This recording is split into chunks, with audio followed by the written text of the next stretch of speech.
नारायणीयं 83வது दशकं पौण्ड्रकवधम्।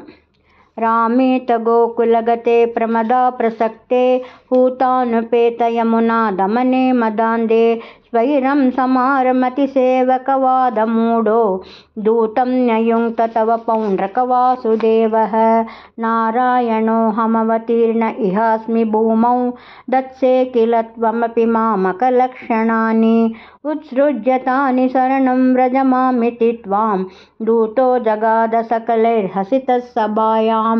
दूते तया तवति यादव सैनिकैस्त्वं यातो ददर्शित वपुः किल पौण्ड्रकीयं तापेन वक्षसि कृताङ्कमनल्पमूल्य श्रीकौस्तुभं मकरकुण्डलपीतचेलं कालायसं निजसुदर्शनमस्यतोऽस्य कालानलोत्करकिरेण सुदर्शनेन शीर्षं च कर्तितममर्दित चास्यसेनां तन्मित्रकाशिपशिरोऽपि च कर्तकास्यां जाडेन बालकगिरापि किलाहमेव श्रीवासुदेव इति रूढमतिश्चिरं सः सायुज्यमेव भवदैक्यधिया गतोऽभूत् को नाम कस्य सुकृतं कथमित्यवेयात् काशीश्वरस्य तनयोत सुदक्षिणाख्यः सर्वं प्रपूज्य भवते विहिताभिचारः कृत्यानलं कमपि बाणरणातिभीतैः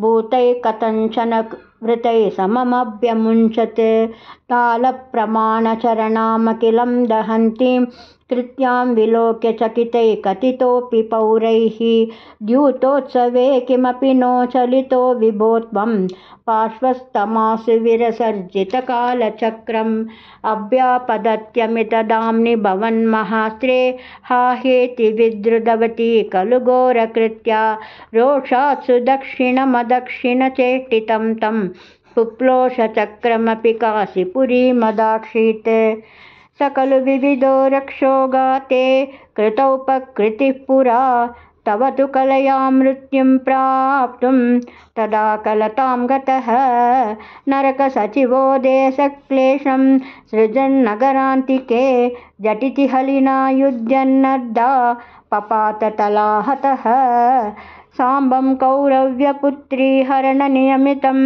सान्त्वनाति कुरूणां यातस्तद्वाक्यरोषो धृतकरी नगरो मोचयामास रामः ते दाताः पाण्डवेयैरिति यदुपृतनां नामुचस्वं तदानीं तं त्वां दुर्बोधलीलं पवनपुरपते तापशान्ते निषेवे।